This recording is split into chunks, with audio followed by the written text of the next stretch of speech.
Welcome, Year 11, as we continue our investigation of appropriation, which we have defined as taking existing ideas or images and using them in a new context in another way.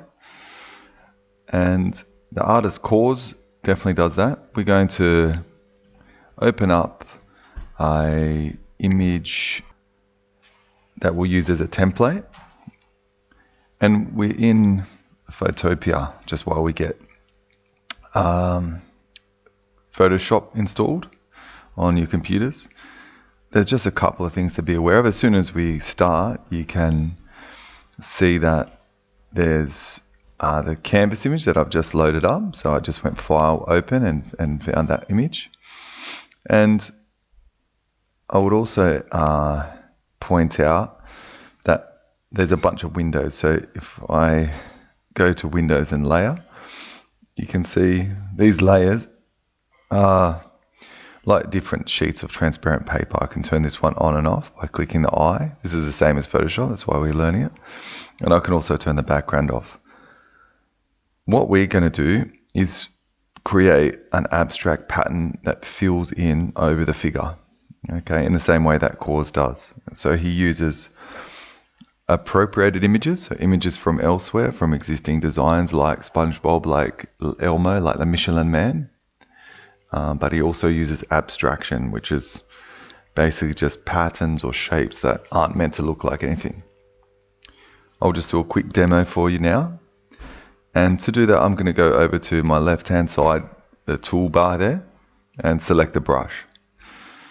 You'll notice that as soon as I select it, it gives me a few options up here. And this in the top left-hand side is the brush size.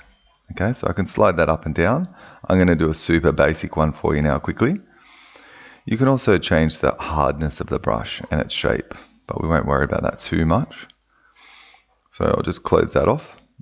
Down the bottom here, exactly the same as Photoshop, you can choose the color. So before, look, I'll just choose a color for an example. We'll just choose that nice purple one. Now, one of the things about Photoshop, and I'll just bump that brush size up a bit just because I'm doing a basic one. One of the things about Photoshop is that you can undo.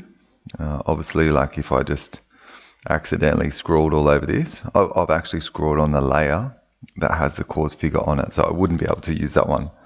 And I can just go up here, edit, and undo. Or I can just press Control Z.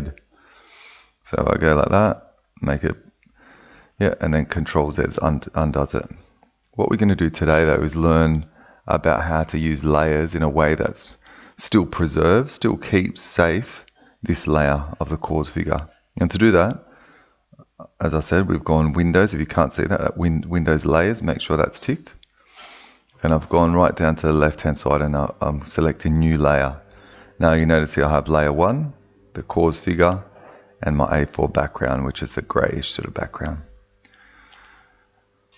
There's a bit of a shortcut, and that is the square bracket. So the square bracket will increase and decrease your brush size. I'm going to do this super quick, so I'm just going to go over him like that, and then maybe choose another color, or what goes with purple, like maybe a yellow. There we go. Make sure I'm covering everything up.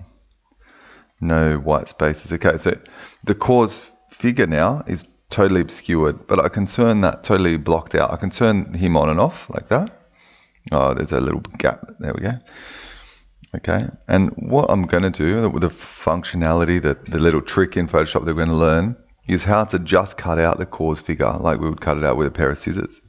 Okay, so you go down to the kaws figure layer and you press Control and click where you can see the mouse.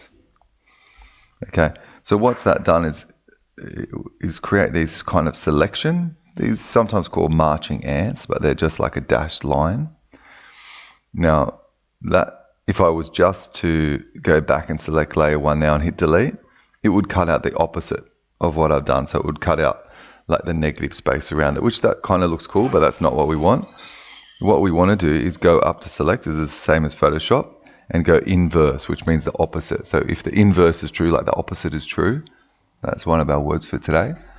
So I'm going to go inverse and then hit delete or clear. Or you could go up and go edit and clear.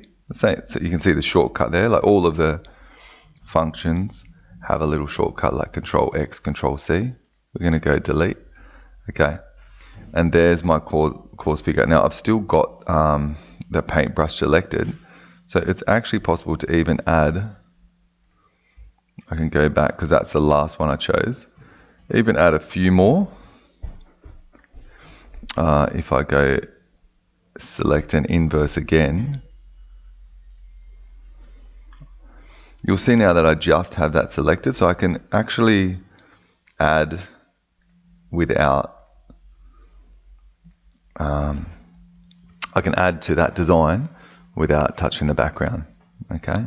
And to get rid of that selection, I can go select and deselect, that's Control D, or I can just select the selection tool and then just click off him once. Final step, I'm just going to change the background color because there's not too much contrast there. This is just an extension, but I can go and select black, then select the paint bucket. So I was using the brush before down to the bucket, and I can just fill in. So there we are. It's not the most amazing design, but just a very quick one, just a 5-minute task. What I want you to do is experiment with a few designs, and it's just important that you save each design as your name and a number 1, 2, or 3. So there we go. So you would go File, and because I don't want you to submit the working file, the PSD, I just want you to export. So we'll just export as a JPEG, and that way we'll be able to see the images that you've made, and then just go save. Okay, and then that way we'll be able to upload 3 images of your course design. Thanks for tuning in, and look forward to seeing your work.